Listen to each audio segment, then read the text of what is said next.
13వ వచనం. సామెతలు గ్రంథం 13వ అధ్యాయం. మీ పరిశుద్ధ గ్రంథాల్లో నుంచి చూడండి ఒకసారి ఆ మాట. సామెతలు 13వ అధ్యాయం 3వ వచనాన్ని ఒకసారి ధ్యానించుకుందండి. తన నోరు కాచుకొనువాడు తనను కాపాడుకొనును.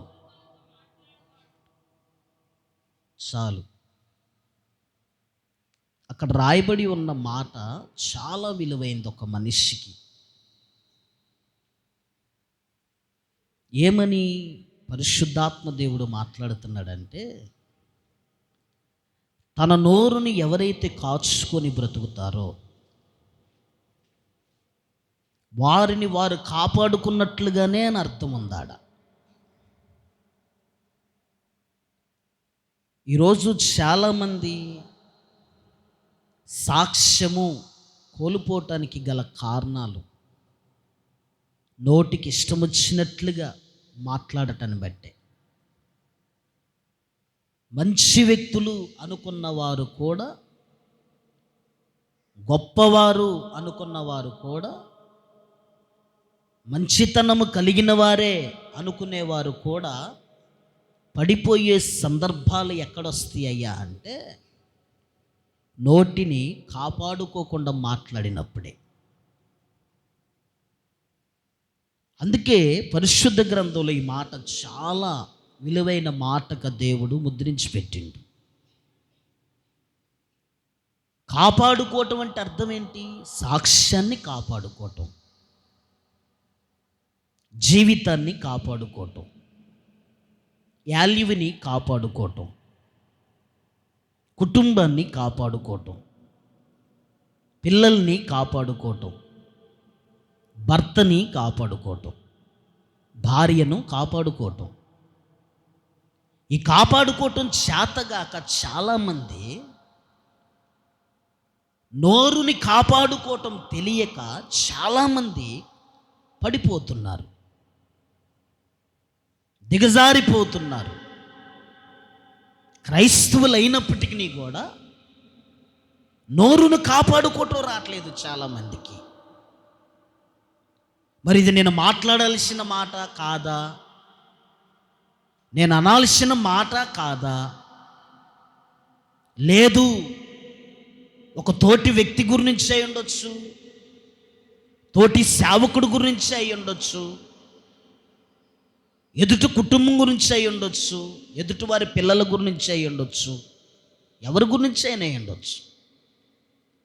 నేను మాట్లాడుతున్న మాట, నా నోటి నుంచి వస్తున్న మాట నన్ను కాపాడేటట్లుగా ఉందా? నన్ను చంపేటట్లుగా ఉందా? నన్ను బ్రతికించేటట్లుగా ఉన్నదా? నన్ను పడేసేటట్లుగా ఉన్నదా అన్నది చాలా జాగ్రత్తగా చూసుకోవాలి. ఈరోజు చాలామందిని నోరును కాసుకోవటం రావట్లేదు. డబ్బును దాయటం వస్తుంది, పిల్లలను కాయటం వస్తుంది,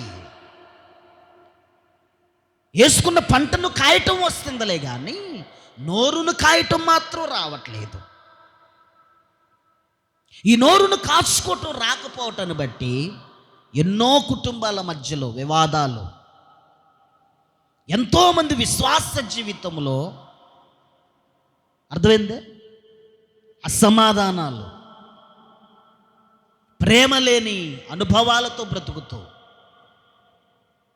సమాధానము లేని జీవితాన్ని జీవిస్తూ ఒకే ఇంట్లో ఉంటారు,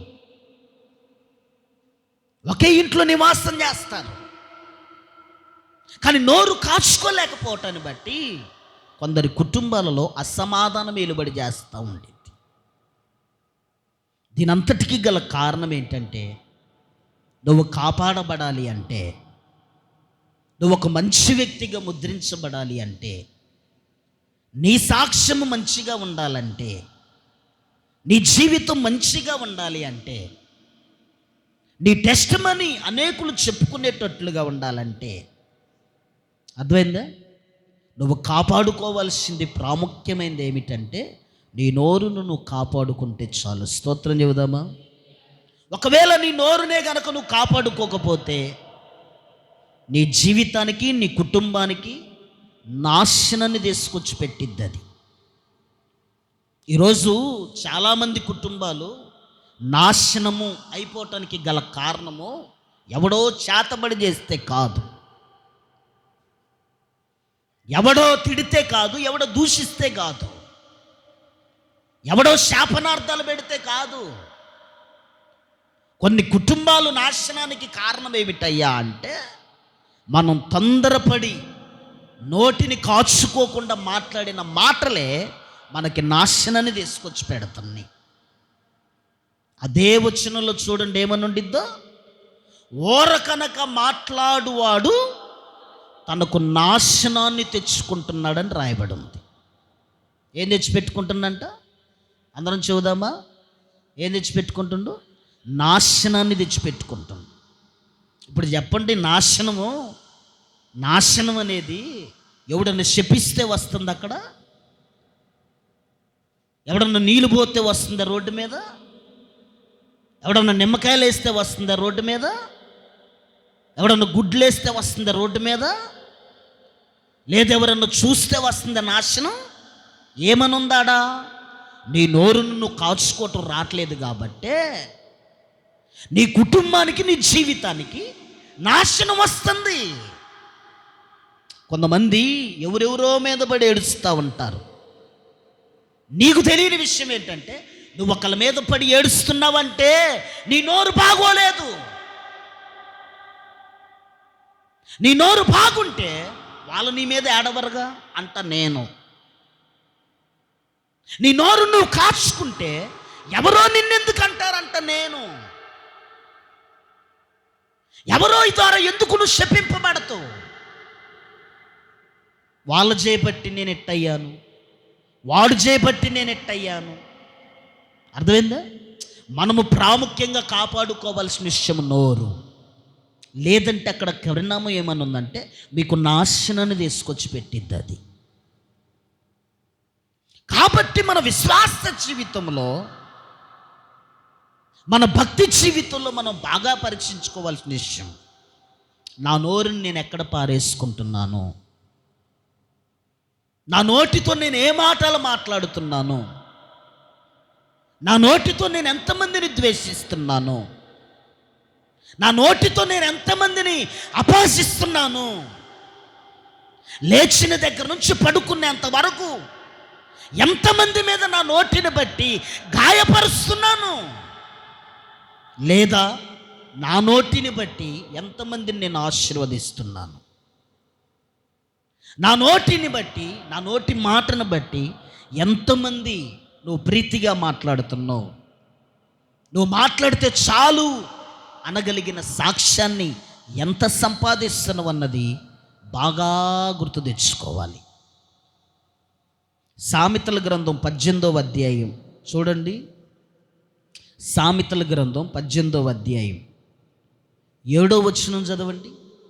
7వ వచనం 18:7. బుద్ధిహీనుని నోరు వానికి నాశనము తెచ్చును అని ఉందాడా? ఏమనుందాడా? చెప్పాలి, ఏమనుందాడా? నాశనం అనేది గుర్తుపెట్టుకోవాలి మీరు. నాశనం ఎట్టొస్తుంది? కీడు ఎలా వస్తుంది? నష్టం ఎలా వస్తుంది? నీ నోరును బట్టే, నీ యాక్టివిటీని బట్టే. నువ్వు బుద్ధిమంతురాలు అయితే, బుద్ధిహీనుడు అయితే, బుద్ధి కలిగిన వాడివైతే నీ నోరును కాచుకుంటూ, నీ నోరుని కాచుకొని ఒక ఉన్నతమైన మార్గంలో నువ్వు నడిపించగలుగుతావు. ఇప్పుడు ఆయా సందర్భాల్లో మనము కొన్ని పర్చేస్ చేయటానికి షాప్స్కి వెళ్తూ ఉంటాం, లేదు రెస్టారెంట్స్కే వెళ్తూ ఉంటాం, షాపింగ్ మాల్కే, షాపులకే, రెస్టారెంట్లకి వెళ్ళినప్పుడు రెస్టారెంట్లో ఉన్న వెయిటర్స్, వడ్డించే వాళ్ళని వెయిటర్స్ అంటారు. వాళ్ళ బిహేవియర్ వాళ్ళ వెయిటర్ జాబ్ ఇచ్చే ముందు వాళ్ళ యజమానుడు ఏం చేస్తాడంటే, ఆ హోటల్ యజమానుడు వాళ్ళు కూర్చోబెట్టి ఒక ట్రైనింగ్ ఇస్తాడు ఆ వెయిటర్స్కి. ఆడోళ్ళైనా మగోళ్ళైనా, ఊడ్చోళ్ళైనా తూడ్చోళ్ళైనా కడిగోళ్ళైనా, పెద్ద పెద్ద రెస్టారెంట్లో చూడండి, పెద్ద పెద్ద హోటల్స్లో చూడండి, వాళ్ళకి ట్రైనింగ్ ఉండింది. ఏమన్నా తెలుసా? ముందు కస్టమర్ రావటంతోనే ప్రేమగా మాట్లాడాలి మీరు. మీ నోటి మాటను బట్టి మనకి కస్టమర్లు వస్తారు. నేను వానర్ని, అందరికి అగపడను. నేను లోపలుంటా. అంతా నడిపించేది ఎవరు? మీరే. ఈ సామ్రాజ్యం అంతా మీ చేతిలో ఉండిద్ది. నా బ్రతుకంతా మీ చేతిలో ఉంది. నేను కోట్లు దారబోసి ఈ రెస్టారెంట్ని కట్టా, ఈ హోటల్ను పెట్టా, ఈ బిజినెస్ని పెట్టా, లేదు ఈ షాపును పెట్టా. కాబట్టి ఇప్పుడు మన దగ్గరకు వచ్చే ప్రతి కస్టమర్తో మీరు ప్రేమగా మాట్లాడాలి. ఎలా మాట్లాడాలి? ప్రేమగా మాట్లాడాలి. ఏ వస్తువు కొనటానికి వచ్చినా, ఒకవేళ తినటానికే వచ్చినా, స్టే చేయటానికే వచ్చినా చాలా ప్రేమగా ఉండాలి మీ మాట. గాయపరిచేటట్లుగా ఉంటే బిజినెస్కు నష్టం కలిగిద్ది. వాట్ల యజమానుడి మీద తిరస్కారం చేస్తారు. ఇదేం వాటలు రా బాబు, ఇదేం రెస్టారెంట్ రా బాబు, ఇదేం కొట్టురా బాబు, ఇదేం దుకాణం రా అంటారు. కాబట్టి మీరేం చేయాలంటే నోటిని చాలా జాగ్రత్తగా కాచుకోవాలి. స్తోత్రం చెప్పండి. అలా పడిపోయిన బిజినెస్లు కూడా చాలా ఉన్నాయి భూమి మీద. కింద వెయిట్రెస్ని బట్టి, ఊడ్చోళ్ళని బట్టి, తూడ్చోళ్ళని బట్టి. హాస్పిటల్లో ఉన్న వాళ్ళు చూడండి, డాక్టర్స్ కన్నా ఊడ్చోళ్ళదే ఎక్కువ ఉండిద్ది ఆడ. చెప్పులది ఒకసారి చెబుతారు, వినలేదనుకో 2 సార్లు చెబుతారు, వినలేదనుకో 3 సార్లు చెబుతారు, వినలేదనుకో ఏమంటారు? ఎన్నిసార్లు చెప్పాలమ్మా నీకు అంటారు. ఏమో కోపం వచ్చిందనుకో అమ్మటనే డాక్టర్ గారి దగ్గర పోయింది. మేము వచ్చింది ఎందుకు మీ హాస్పిటల్కి? ఇంత బాధలో మేము ఉంటాం, మా మీద ఇంత తిరస్కరించాలా అని ఆమె మీద కంప్లైంట్ చేస్తే ఆ డాక్టర్ ఏమంటే ఏం చేస్తాడు తెలుసా? ఆమె పనిలో నుంచి తీసేస్తాడు. ఎందుకో తెలుసా? ఇది హాస్పిటల్. నీకేముండాలి తెలుసు? ఓపిక ఉండాలి. నువ్వు ఊడ్చేటప్పుడు నడిచేవాడు ఉంటాడు, నువ్వు తుడిచేటప్పుడు నడిచేవాడు ఉంటాడు. మట్టి అంటింది, నేను దూడ్చా ఇప్పుడే రావద్దంటే కుదరదు.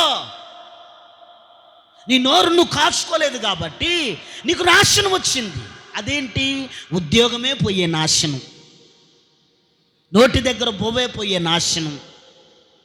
ఇలాగా పరిశుద్ధ గ్రంథంలో ఇప్పుడు రాయబడిన మాట ఏంటంటే, బుద్ధిహీనుని నోరు ఏం తీసుకొచ్చి పెడుతుందంటే నాశనాన్ని తీసుకొచ్చి పెడుతుంది.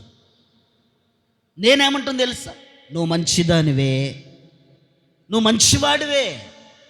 నిన్ను ఎంతమంది నోరు పోసుకున్నా కానీ నువ్వు యోబులాగా విశ్వాసం ఉంచి ప్రభు మీద ఆధారపడాలే కానీ వాళ్ళంటున్నారు వీళ్ళంటున్నారని నువ్వు నోరు తెరవకుండా మౌనంగా ఉండాలే కానీ నా ప్రభు సెలవిచ్చే మాట ఏందో తెలుసా? మనుష్యులు నోటి వలన కలుగు మాటలు నొప్పి కూడా తగలకుండా నేను నీకు సహాయం చేస్తాను. హల్లెలూయా. కాబట్టి మనం పరీక్షించుకోవాల్సిన విషయం ఏమిటంటే నోరుని జాగ్రత్తగా కాపాడుకోవాలి. దేన్ని కాపాడుకోవాలి? హృదయం నిండిన దానిని బట్టే ఏం మాట్లాడిద్దంట? నోరు మాట్లాడిద్దంట. ఈరోజు చాలామంది కుటుంబాలు అసమాధానములోకి వెళ్ళిపోవటానికి గల కారణాలు మన నోటి ద్వారా తొందరపడి మాట్లాడిన మాటలే.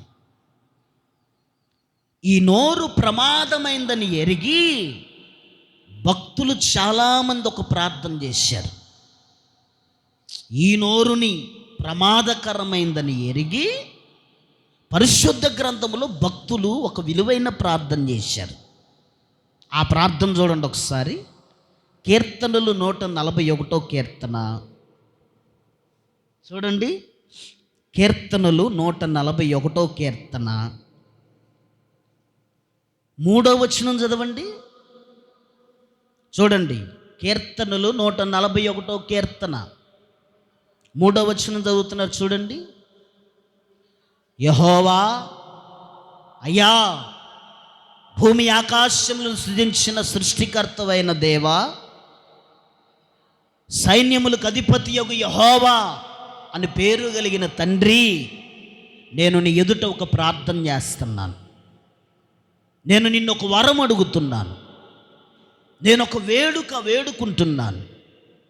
నా ప్రార్థనలో ఒక విన్నపాన్ని నీ ఎదుట పెడుతున్నాను.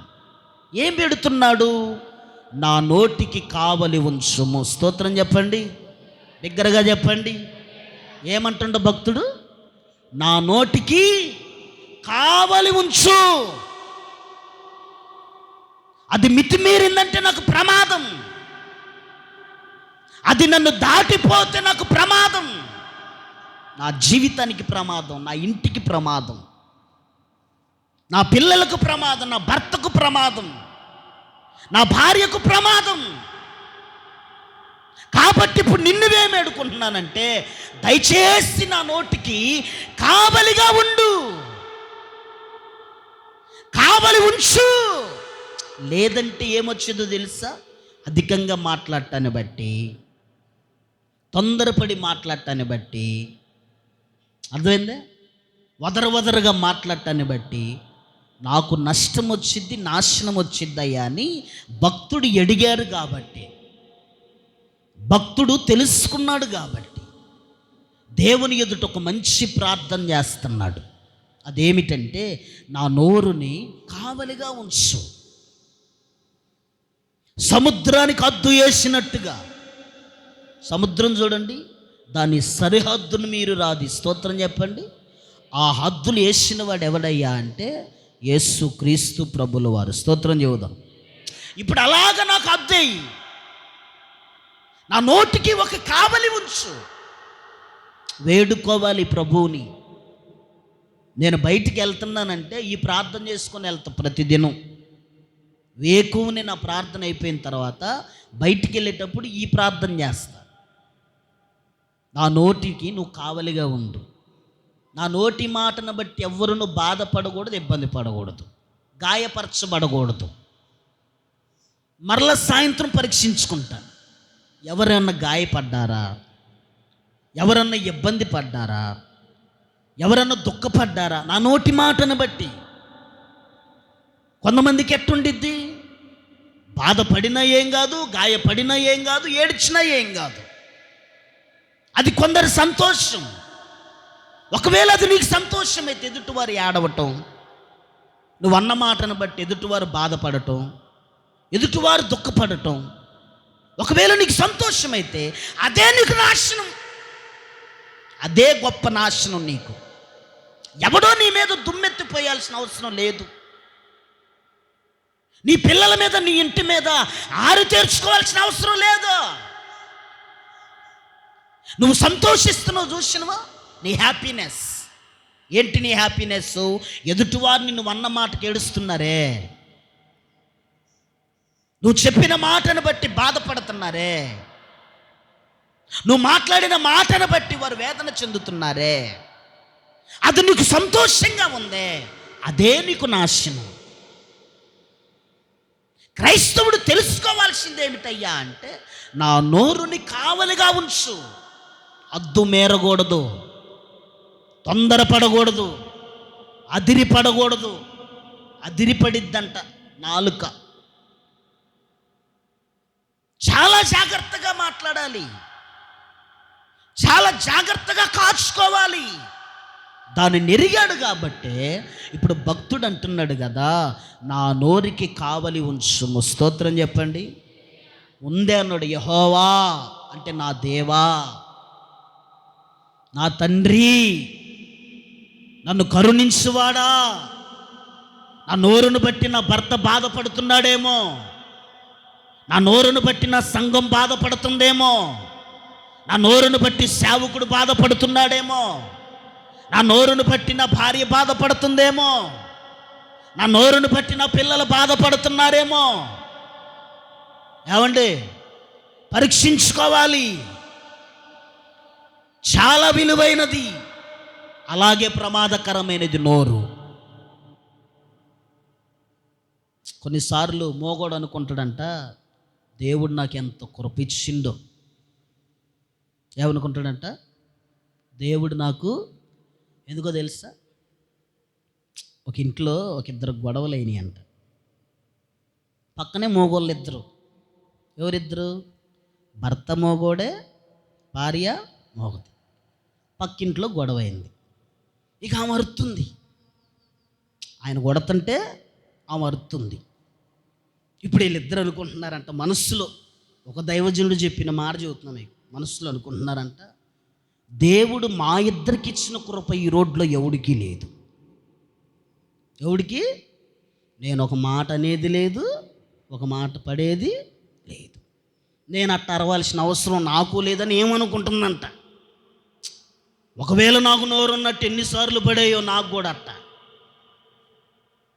అర్థమైందా? మోగోడు అనుకుంటాడంట ఒక్కోసారి, మళ్ళీ వాడే అనుకుంటాడంట, ఒక్కోసారి ఏడుతాడంట, దేవుడు నాకు కూడా నోరెత్తి ఎంత బాగుండేదని. వాడు చూడండి ఎంత స్వార్థంగా ఆలోచన చేస్తుండో. అంటే దెబ్బలు చూసినప్పుడేమో దేవుడు నాకు నోరిపోగటమే మంచిది, జనంలోకి వచ్చేపాటికే దేవుడు నాకు నోరిస్తే ఎంత బాగుండేదో. ఇప్పుడు నీకు ఇచ్చిండుగా దేవుడు, నోరుని ఇచ్చిండా లేదా? ఇచ్చిండా లేదాక చెప్పరేంది? ఇచ్చిండుగా.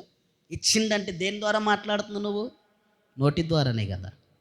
ఇప్పుడు ఈ నోరుని ఏం చేయమంటుండు? కాచుకో.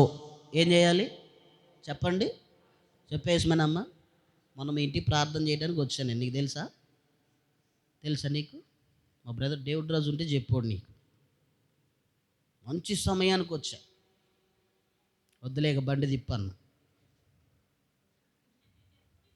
అంటే టయానికే వచ్చినాం.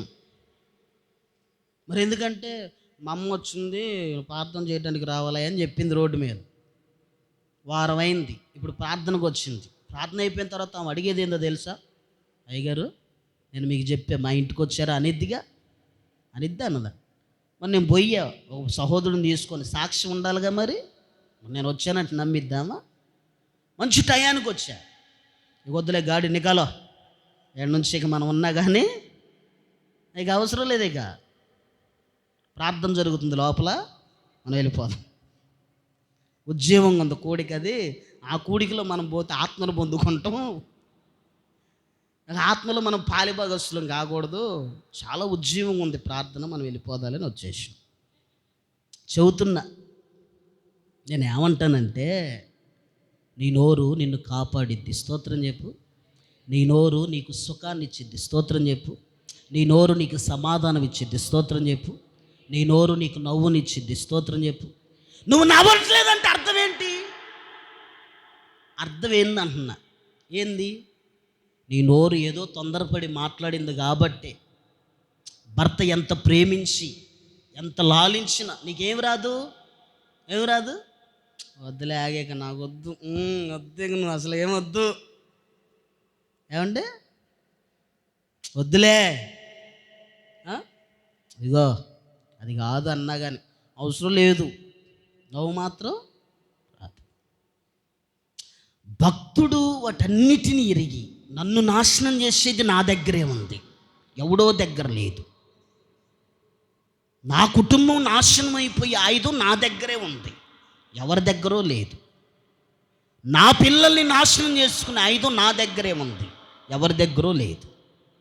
నా సంసారాన్ని కట్టుకోగలిగే ఆయుధం నా దగ్గరే ఉంది, ఎవరి దగ్గరో లేదు అని ఎరిగి భక్తుడు ఇప్పుడు చేసిన ప్రార్థన విలువైంది. అది, యెహోవా నా నోటికి కావలి ఉంచుము, స్తోత్రం చెప్పండి.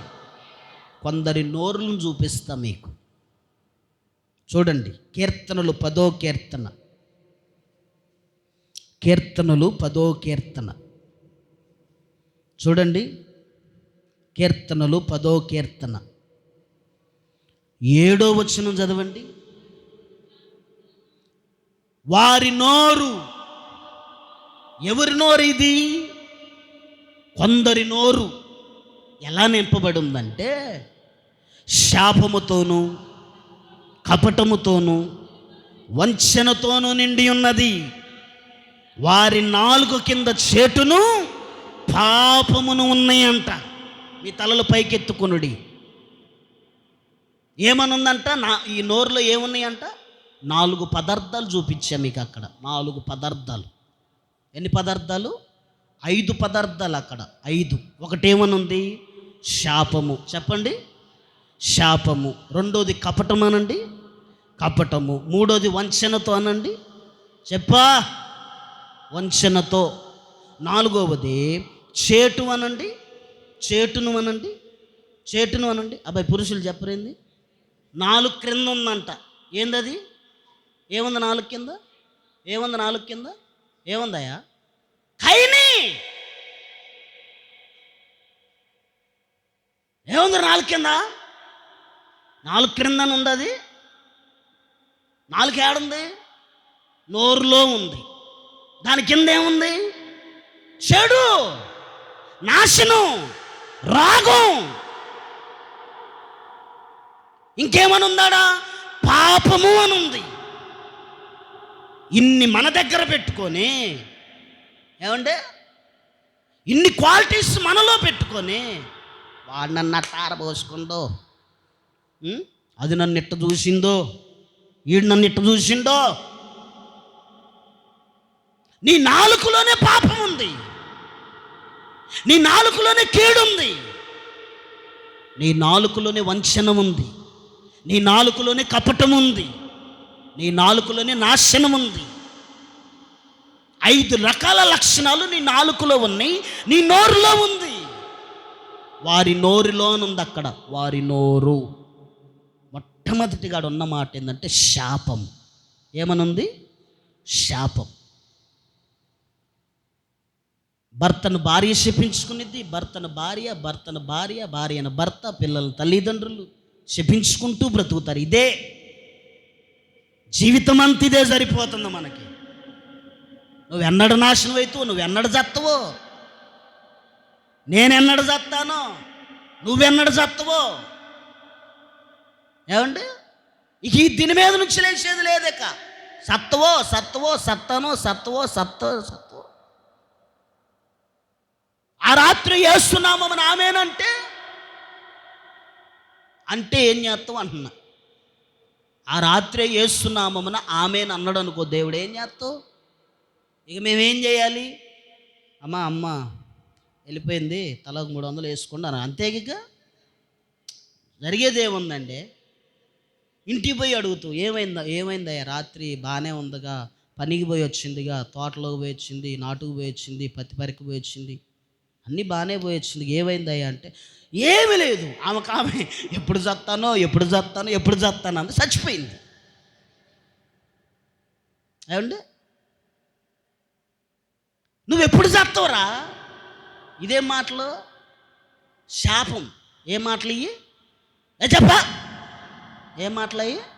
శాపం. నోరు. అది నోరా బాయా? ఏందది? నోరు. ఆ నోరుని ఇప్పుడు నువ్వేం చేయాలి? కాపాడుకోవాలి. హలో, ఇప్పుడు నీ నోట్లోకి ఏం పోయిద్ది? నీ నోట్లోకి ఏం వెళ్తుంది? చెప్పు, ఏం వెళ్తుంది? ప్రభు శరీరం, ప్రభు రక్తం. ఎంత సమృద్ధిగా తింటావో నువ్వు, ఎంత సంతృప్తిగా తీసుకుంటావో నువ్వు. ఏమండి? నిదానంగా, నా నోటితో ఏ పాపం నేను చేయలేదు, అసలు ఏ నేరం నాకు తెలియదు. మా ఆయన్నైతే ఈ నెలలో అబ్బో ఒక్క మాట అనలేదు ప్రభు. ఏమంటే మా ఆమెను నేను అసలు దూషించలేదు. చెబుతున్నా. ఇక అంతా అయిపోయిన తర్వాత ప్రభు రక్తం వస్తుంది. ఏమండి? నీ నోరు ఎలా ఉన్నదన్నది కూడా నీకు బాగా తెలియాలి. అది కాన్సెప్ట్. నీ నోటిలో పాపం ఉంది, శాపం ఉంది, కపటం ఉంది, చేటు ఉంది. కాబట్టి నువ్వేం చేయాలంటే ప్రతిదినము అరుణోదయాన లేచి ఈ నోటికి కావలిగా ఉండయని ప్రార్థన చేస్తే ఆ దినమంతా అసలు నీ నోట్లోంచి బూతులు కూడా రావు. స్తోత్రం చెప్పండి. సరస్సుక్తులు కూడా రావు. స్తోత్రం చెప్పండి. భార్యాభర్తలు మాట్లాడుకునే సందర్భాలు వేరు, అది కాదు. బయట సమాజం దగ్గరికి వెళ్ళినప్పుడు నీ నోరు ఎలా ఉంటుంది? కొందరి నోరులు ఇలా నింపబడి ఉన్నాయి, మరి కొందరు నోరు ఉండిద్ది. దాని గురించి చూపిస్తా చూడండి. కీర్తనలు 35వ కీర్తన చూడండి. కీర్తనలు 35వ కీర్తన 21వ వచనం చదవండి. నన్ను దూషించుటకై వారు నోరు పెద్దదిగా తెరుచుకొనుచున్నారు. ఆహా ఆహా, ఇప్పుడు వాని సంగతి మాకు కనబడినదని అనుకొనుచున్నారంట. ఏమనుందాడా చెప్పండి, మీ తలలు పైకెత్తుకోండి. ఆహా అనండి, ఆహా అనండి, ఆహా ఆహా, ఇప్పుడు వాడి సంగతి మాకు, ఆమె సంగతి మాకు తెలిసిందని ఇప్పుడు వీళ్ళ నోరంట పెద్దదిగా చేసుకుంటున్నారంట. ఎంతగా పెద్దదిగానే ఉందా లేదా? వినపడినట్టుగా దగ్గరే ఉంటారుగా, దగ్గరే, ఇక్కడే. ఇప్పుడు ఏడ తిన్నారు, ఇక ఏడే కూర్చుంటారు, ఇక లేవరు, పల్లెమే పక్కకు నెడతారు, ఇక ఏడే ఉండిద్ది. ఏడే ఉండిద్ది, ఏం పల్లెం పక్కన నెట్టిద్ది. ఇక ఇప్పుడు రిధం ఎక్కువైద్ది అనమాట, బేసు ఈకో అన్నీ పెరిగి. నీకేం తెలుసే ఏమండి, ఎంత పెద్దది అంటే వీళ్ళని ఏమంటారు తెలుసా? పరిశుద్ధ గ్రంథాలు కడుపు మంటోళ్ళు అంటే వీళ్ళు. ఏమంటోళ్ళు? కడుపు మంట. అదొక రోగం, అదొక శాపం. మీకు తెలియదు. ఒకరి గురించి గట్టిగా మాట్లాడి చెబుతున్నారంటే దాని అర్థం ఏంటో తెలుసా? కడుపు జబ్బు, కడుపు మంట కలిగిన వాళ్ళు అట్ట మాట్లాడతారు. కళ్ళు మండిన వాళ్ళు అలా మాట్లాడతారు. నంద లోకాసు వార్తలో తెలుసు. తెలిసినంత మాత్రం నీ నోరు పెద్దగా చేసుకోవాలా? నీకు తెలియని విషయం ఏంటంటే నీ నోరు పెద్దగా చేసుకోవటాన్ని బట్టి నీ సాక్ష్యాన్ని కోల్పోతున్నావు నువ్వు. ఇక ఓ మాట చెబుతా చూడండి. లేచిన దగ్గర నుంచి నిద్రించే లోపు ఇన్ని మాటలు వినపడతాయి నాకు, నా గురించి ఇన్ని మాటలు. ఎన్ని అనుకోండి, ఇన్ని ఎన్నో ప్రాంతాల నుంచి వినపడతాయి. అయినా నేను ఏమంటాను తెలుసా? రాత్రి కూడా కొన్ని డిస్కషన్ చేసుకున్నాం అమ్మగారు నేను. మేము అనుకున్నది ఏం తెలుసా? మేము అనుకునేది ఏంటంటే ప్రార్థన చేద్దాం, అధికంగా ఆలోచన చేయాల్సిన అవసరం లేదు. అధికంగా ఆలోచన చేస్తే నష్టం. అది అపవాదుగడు పడేయటానికి చేసే ఆలోచన. సాతానుగడు కుయుక్తిగా మన మీద చేసే కుట్రాది.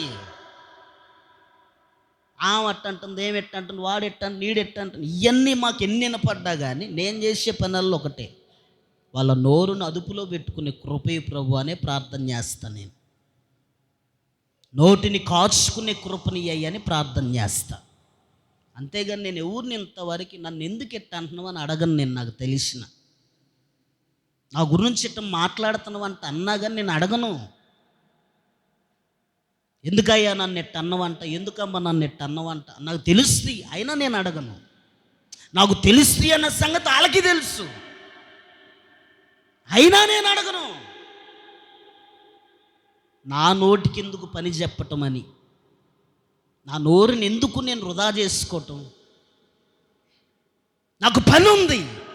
ఏంటా పని? పరిచర్య. స్తోత్రం చెప్పు. నాకు పని ఉంది. ఏంటా పని? మిమ్మల్ని కాయటం. స్తోత్రం చెప్పు.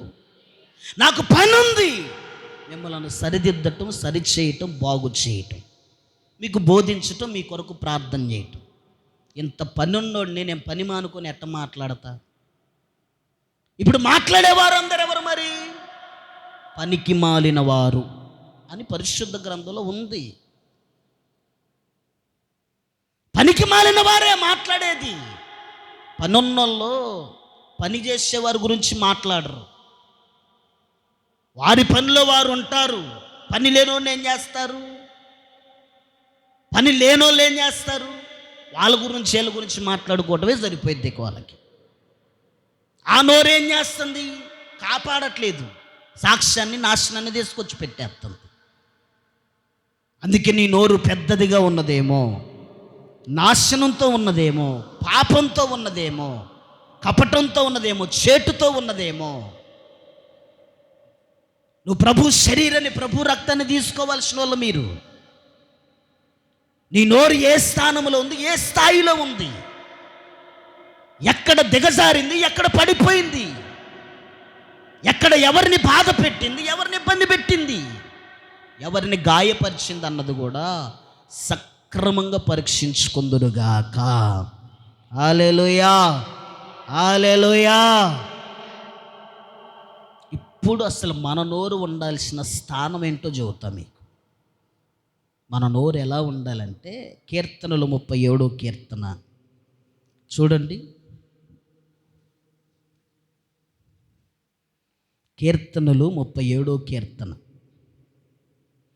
30వ వచనం చదవండి. నీతిమంతుల నోరు జ్ఞానమును గురించి వచించును, వారి నాలుక న్యాయమును ప్రకటించును. స్తోత్రం చెబుదామా? బిగ్గరగా చెబుదామా? మంచిగా చెబుదామా?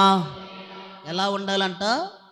నీతిమంతుల నోరంట దేవుని గురించిన జ్ఞానమును, దేవుని గురించిన జ్ఞానమును వంచుచు మన నాలుక న్యాయమును ప్రకటించుచు ఉండాలంట. మన స్థానం ఇది. మన నోరును కాచుకోవాల్సిన స్థానము ఇది. దేవుని జ్ఞానాన్ని వచించుచు ఉండు, దేవుని వాక్యాన్ని వచించుచు ఉండు, దేవుని గాన ప్రతిగానములు వచించుచు ఉండు. నువ్వు నేను నాకు ఎంగేజ్మెంట్, కోదాడలో ఎంగేజ్మెంట్ ఉంది, మీటింగ్. దానికి మీటింగ్కి వెళ్ళాలి సమయానికి, మీరు ఈ టయానికి రావాలనే పాటికి నాకు లేట్ అయిపోయింది. ఎప్పుడు వెళ్ళనంత స్పీడు, అంటే ఎప్పుడు 100 పోతా, 100 మీద ఇంకో 10 పెంచుదామని స్పీడుగా పోతున్నా, చాలా స్పీడ్గా పోతున్నా. అసలునే ప్రయాణంలో నా నోట్లో స్తోత్రాలు ఉంటాయి, కంపల్సరిగా స్తోత్రార్పణ ఉండిద్ది నా ప్రయాణంలో. బండి ఎంత స్పీడ్ పోతుందో అంత స్పీడ్గా స్తోత్రాలు చెప్పుకుంటూ పోతుంటే నా పక్కెంటూ ఏమైంది అనుకుంటూ చూస్తున్నారు. బండి స్పీడ్గా పోతుందిగా, 100 స్పీడ్ మీద పోతుంటే నేను కూడా స్తోత్రం స్తోత్రం స్తోత్రం అని రోడ్డు మీదే, మెయిన్ రోడ్డు బైపాస్ మీద పోతుంటే నా ముందు నేను దాటిపోతుంటా ఎమ్మటి నీటి తిరిగి చూస్తున్నారు. ఏమైందని అంటే మనము దేవుని గురించిన జ్ఞానము మన నోటిలో ప్రభువుని గురించిన వంచిస్తూ ఉండాలి. అందుకే అదే భక్తుడు అంటాడు కదా, ఒక మాట చూడండి, ఒక మాట 63వ కీర్తన 5వ వచనం చూడండి. 63వ కీర్తన 5వ వచనం. క్రొవ్వు మెదడు నాకు దొరికినట్లుగా నా ప్రాణము తృప్తి పొందుచున్నది, అదిగో ఉత్సాహించుచు పెదవులతో నా నోరు నిన్ను గూర్చి గానము చేయుచున్నది. స్తోత్రం చెబుదామా?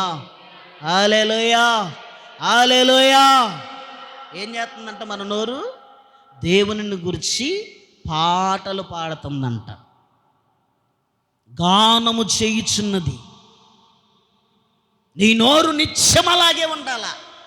నేను ఎన్నో మారులు చెప్పా మీకు, పని చేసిన, అంట్లు గడిగిన, ఇల్లు ఉడిచిన, పనిలోనే ఉన్నా, పత్తిలో ఉన్నా, నాట్లో ఉన్నా, ఎక్కడ ఉన్నా నీ నోట్లో స్తోత్రార్పణ ఉండాలి.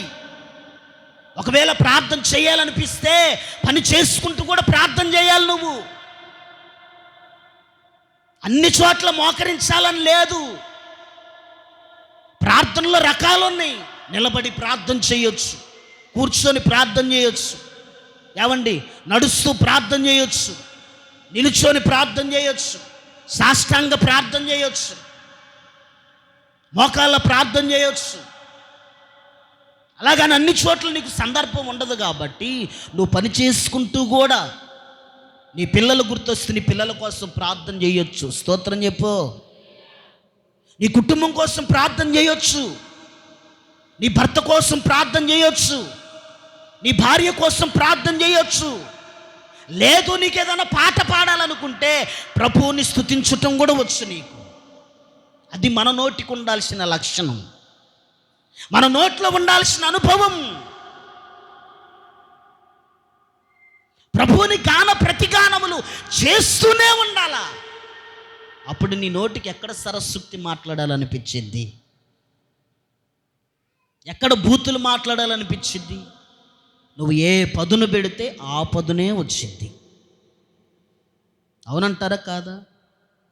కొడవలో కత్తె తీసుకోండి, వాటిని నూరటానికి ఒక రాయి ఉండిద్ది. ఆ రాయి మీద నూరితేనే అది తెగిద్ది. అన్ని రాళ్ళ మీద తెగిద్దండి యశ్యాబు గారు, అన్ని రాళ్ళ మీద. ఆ రాయి పేరు ఏంది ఏదో అంటారు, నాపరాయి. అబ్బాయి బాగా రుద్దుతుడిగా, అందుకే టక్కని చెప్పింది. ఏ రాయి అయ్యి అది? నాపరాయి.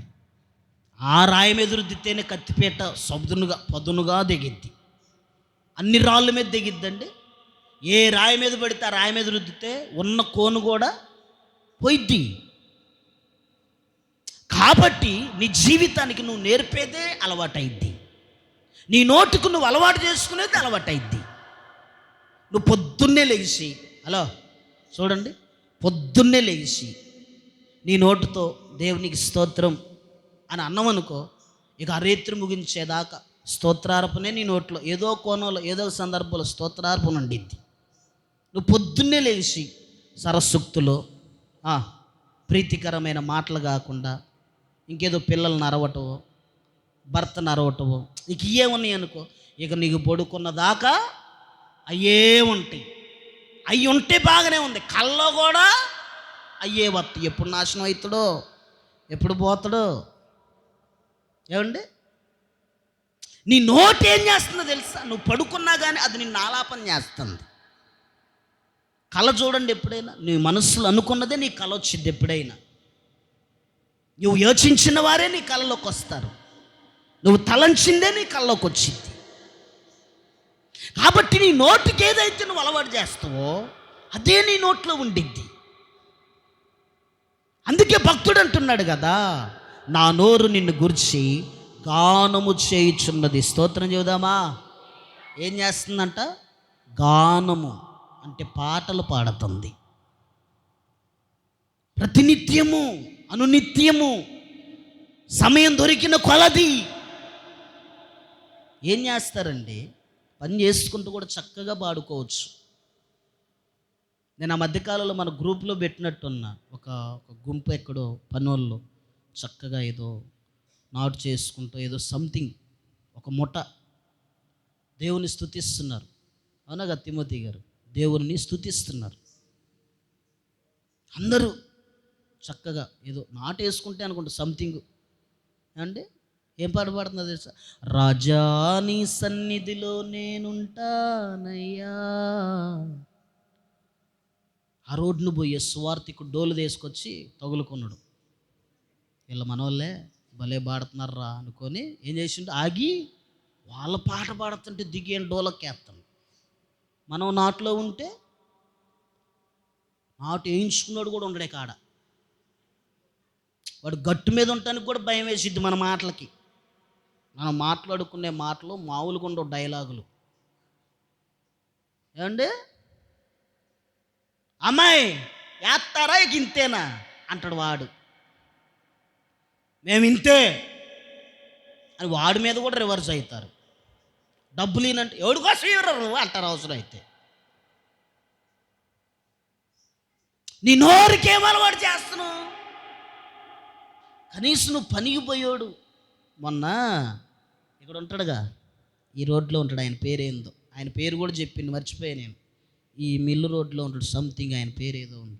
ఆయనకు నాటుకు పోయారంట, మన ముఠానే నాటుకు పోయారంట. ఇక ఆయన చదువుతుండు కదా, ఎట్ట పెట్టమని చెప్పాను. అయ్యా ఎట్ట పెట్టారు అసలు, ఏం పెట్టారో ఏందో అసలు అర్థం కావట్లేదు. అది అయిపోయింది. అందరూ ఒక మాట, వాళ్ళల్లో ఒక ఆమె ఉంది, ఆమె మాత్రం చాలా మంచిగా మాట్లాడింది. అందరు క్రైస్తవులేక మీరు ఒక్కళ్ళే ఎందుకు సాక్ష్యం పొందుతున్నారు? ఒక్క మాటే బాగుందని ఎందుకు సాక్ష్యం వస్తుంది? నువ్వు అనుకుంటున్నావు నేను పొలంలో మాట్లాడితే ఇంటికి ఎట్టొచ్చిద్దిలే అని.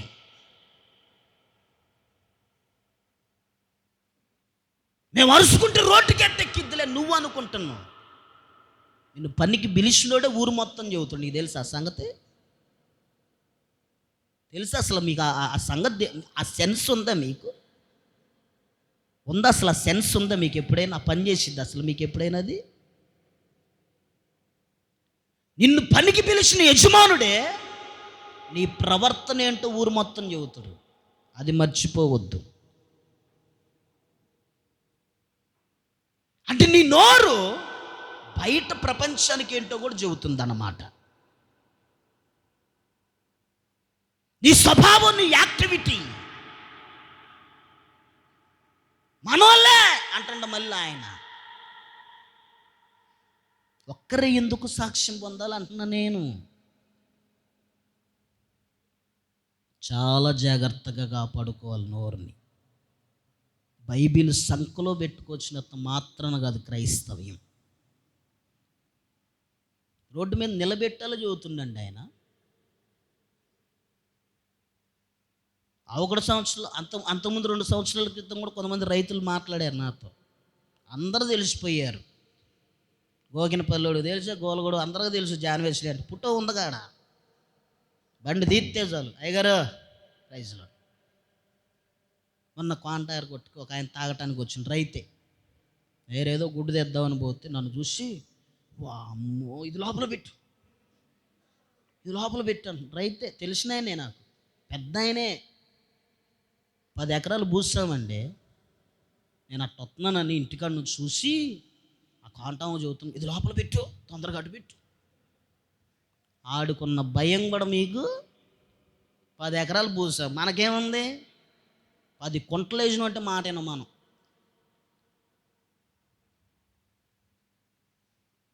దైవజనుడన్న భయం. నేను పోయిన తర్వాత దాగినట్టుండే ఆ సంగతి నాకు తెలియదు. ఆయన మళ్ళీ ఒప్పుకుంటుండే. ఏమన్నా తెలుసా? ఏమలేదు అయ్య గారు, కొద్దిగా కష్టపడతాంగా. నవీన్ ఏమంటుండో, కష్టపడతాంగా ఒళ్ళు నలిగిద్ది, మాకున్న అలవాట్లే అయ్యా అంటుండు. ఒప్పుకుంటుండ ఆయన. Behaviour is important. మన నోరు మనల్ని కాపాడిద్ది. నేను అధికంగా రోడ్డు మీద ఎవరితో మాట్లాడిన అస్సలు మాట్లాడిన అధికంగా. తెలిసిన వాళ్ళు పలకరిస్తే నమస్తే చెబుతా, ప్రైజ్లాడు చెబుతా. ఇక అంతకు మించి లిమిట్ దాటను నేను. కొన్ని విషయాలు తెలిసిన, ఒకవేళ వాళ్ళ ఇంట్లో విషయాలే తెలిసిన, వాళ్ళ కుటుంబం గురించి తెలిసిన, రోడ్డు మీద మాత్రం లిమిట్స్ దాటను. ఎందుకో తెలుసా? సేవకుడు రోడ్డు మీద అరవడు అని ఉండిద్ది పరిశుద్ధ గ్రంథంలో. ఇక సేవకుడైతే విశ్వాస అయితే క్రైస్తవులమే కదా, యాజకులమే కదా, క్రీస్తు రక్తంలో కడగబడిన వారమే కదా.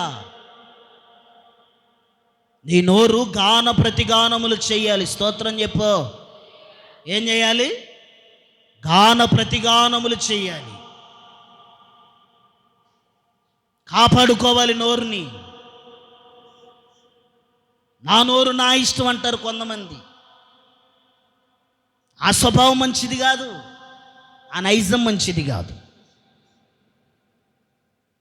ఒక మాట జ్యోతి ప్రార్థన చేస్తా చూడండి. కీర్తనలు 71వ కీర్తన. కీర్తనలు 71వ కీర్తన 8వ వచనం చూడండి. దేవుని ఎదుట భక్తుడు చెబుతున్నాడు, నీ కీర్తితోనూ నీ ప్రభావ వర్ణముతోనూ దినమంతయు నా నోరు నిండి ఉన్నదంట. మంచి స్తోత్రం చెబుదాం. రోజంతా ఏమి నిండి ఉందంట? దేవుని గానాలు, ప్రతిగానాలు, ప్రభావాలు నిండి ఉన్నదంట నోరు. ఆమా ఏమి నిండి ఉందంట? దినమంతయు అని ఉందాడ. రోజంతా ప్రభువా నా నోట్లో నేను స్తుతిస్తున్నా, నీకు గానము చేస్తున్నా, నీకు ప్రతిగానము చేస్తున్నా. నేను చెప్పింది అదే. నువ్వు ఏది యోచిస్తే అదే నీ హృదయంలో ఉండిద్ది. రోజంతా అదే ఉండిద్ది, కలలో కూడా అదే వచ్చిద్ది నీకు. అదే ప్రభువుని స్తుతించు, ప్రభువుని గణపరచు, వాక్యం ధ్యానించుకో, పిల్లల కోసం ప్రార్థన చేయి, నడుచుకుంటూ ప్రార్థన చేయి, పని చేసుకుంటూ ప్రార్థన చేయి, ఇంట్లో పని చేస్తూ ప్రార్థన చేయి, పాటలు పాడు, పిల్లలకు నేర్పు. వాళ్ళు కూడా నేర్చుకుంటారు చిన్నప్పటి నుంచి. నువ్వు లేచిన దగ్గర నుంచి పిల్లల ముందు శాపనార్థాలు పెడితే వాళ్ళు అయ్యే నేర్చుకుంటారు.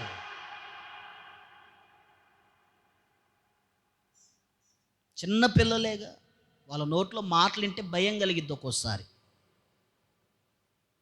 వాడు యాడ్ నుంచి నేర్చుకుంటుండు, ఆ పిల్లలు యాడ్ నుంచి నేర్చుకుంటున్నారు. ఎవడో నేర్పిందంటారు, తప్పు. ఎవడో నేర్పటం ఏంటి నీ పిల్లలకి? నువ్వేం చేస్తున్నావు? నువ్వేం చేస్తున్నావు అంటున్నా. ఎవడో నేర్పటం కంటే నువ్వేం చేస్తున్నావు? దేవుడు నీకా ఇచ్చింది, నీ పిల్లలు నీకు కదా నీకు ఇచ్చింది. నీ నోటి మాటే వాళ్ళకు మార్గం. ప్రాముఖ్యంగా తల్లి మాట చాలా జాగ్రత్తగా ఉండాలి. ఉదయకాల సమయంలో ప్రభు సముఖంలో ఉన్న మీరందరూ, లైవ్ ద్వారా వర్తమానం వింటున్న ప్రజానికం, నీ నోరు ఎవరిని గాయపరిచింది, ఎవరిని బాధ పెట్టింది, ఎక్కడ తప్పిపోయింది, ఎక్కడ పడిపోయింది, ఎక్కడ విడిచిపెట్టిను, ఆహా అని మాత్రం అనొద్దు, నీకు నష్టం తీసుకొచ్చి పెట్టింది. నాకు తెలిసింది అనొద్దు, నీకు నష్టం తీసుకొచ్చి పెట్టింది. మౌనాన్ని వహించి ప్రార్థన చేయి. నువ్వు నాశనం తెచ్చుకోవద్దు, నువ్వు నాశన పడొద్దు. భయము కలిగి, భక్తి కలిగి నోరును కాపాడుకోవటానికి ప్రయత్నం చేయి. అటువంటి కృప నా దేవుడు నిశ్చయముగా మీ అందరికి ఇచ్చునుగాక. ప్రార్థన చేద్దండి.